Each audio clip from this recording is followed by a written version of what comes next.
जन हुंकार किस एपिसोड में आप सभी का बहुत बहुत स्वागत है।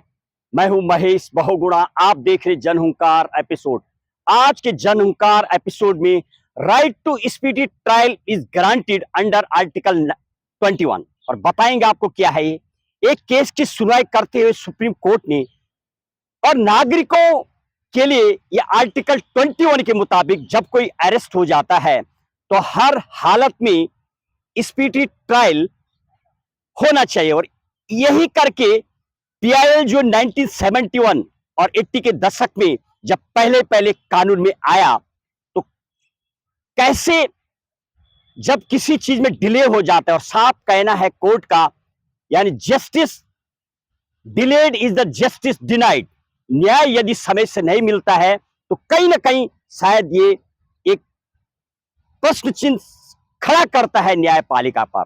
और सुप्रीम कोर्ट ने एक अहम केस की सुनवाई करते हुए क्या कहा दिसंबर में, और साथ ही साथ एक और केस की अभी रिसेंटली सुनवाई करते हुए आर्टिकल 21 को समझाया सुप्रीम कोर्ट ने, वो भी करेंगे बातचीत। देंगे आपको इस केस की विस्तृत जानकारी, साथ ही साथ पीआईएल के बारे में बताएंगे। जब पहले पहले पीआईएल आई थी 1979 में, उसका भी आपको देंगे विस्तृत।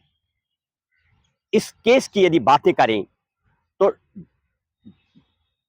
Arvind Dham versus directorate of the ED के द्वारा एक बंदे को अरेस्ट किया जाता है और 8 महीना हो गया, अभी तक कोई भी सुनवाई नहीं हुई, और जबकि अपराधी अभी तक जेल में है। अंदाजा लगाइए, लगातार, हालांकि सुप्रीम कोर्ट की यदि बात करें जब से नए सीजीआई आए हैं, उनकी खास कोशिश रही है कि हर एक को तुरंत न्याय मिले, स्पीडी ट्रायल मिले, जल्दी से जल्दी न्याय मिले, डिले ना हो, ताकि वास्तविक ही लोगों का जो फंडामेंटल राइट है आर्टिकल 21 उसका हनन न हो। और इस केस में साफ पटिशनर का बोलना है कि 8 महीने से अभी तक ईडी के द्वारा जो केस फाइल किया गया, ईडी के द्वारा एमएलए एक्ट के अधीन अरेस्ट किया गया था और अभी तक कोई सुनवाई नहीं हुई है। यानी इतनी ज्यादा यदि केसों की पेंडेंसी पड़ी रहेगी, इसका मतलब चाहे हेनियस क्राइम हो या किसी भी तरीके का अपराध हो, चाहे पॉक्सो का एक्ट के अधीन अरेस्ट हो, हर हालत में नागरिकों को समय पर न्याय मिलना बहुत जरूरी है। और अदरवाइज नहीं तो ये जो कोर्ट की और कानून का जो justice delayed is the justice denied की जो शब्द है, उसका भी कहीं ना कहीं वायलेट होता नजर आता है। और इस केस के बारे में जब सुप्रीम कोर्ट ने केस की सुनवाई की तो इसमें पाया कि अभी तक न तो कोई बेल गारंटी दी गई है और न ही अपराधी की केस की सुनवाई हुई है। ईडी के द्वारा जब अरेस्ट किया गया था, भले वो किसी भी काइंड का हीनियस क्राइम ही क्यों ना हो, न्याय मिलना समय पर अति आवश्यक है और ये नागरिकों का मौलिक अधिकार है।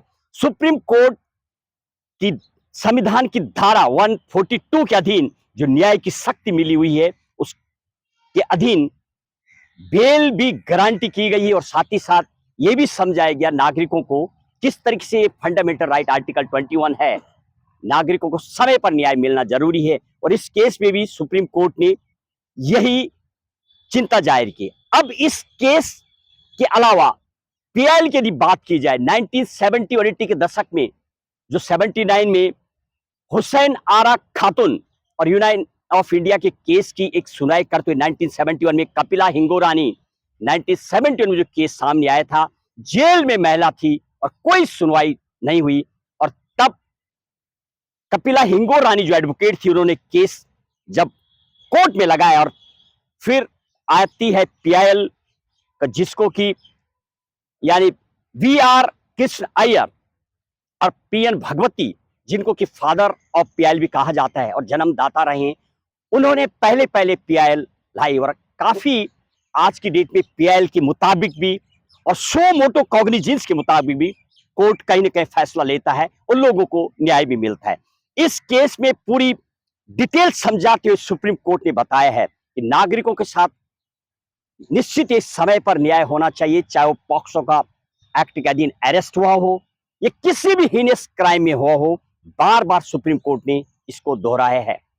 बस कुल मिलाकर के सुप्रीम कोर्ट की सुपरमैसी जो दिखती है और बार बार जो इंटरप्रिटेशन के लिए जो संविधान में पावर दी गई है उसका इस्तेमाल बार बार देखने को मिलता है। और इस शो के माध्यम से सिर्फ आपको अवेयर करना है कि कानून में अभी क्या कहता है संविधान और क्या कहता है सुप्रीम कोर्ट। और जब सुप्रीम कोर्ट एक नया इंटरप्रिटेशन करता है, संवैधानिक किसी कॉन्स्टिट्यूशनल बेंच भी जब कोई निर्णय देती है तो एक कानून बन जाता है। धारा 141 का अधीन वो सभी कोर्टों में लागू हो जाता है। बस आज के एपिसोड में इतना ही। कीजिए इंतजार अगले एपिसोड का। जय हिंद, जय भारत।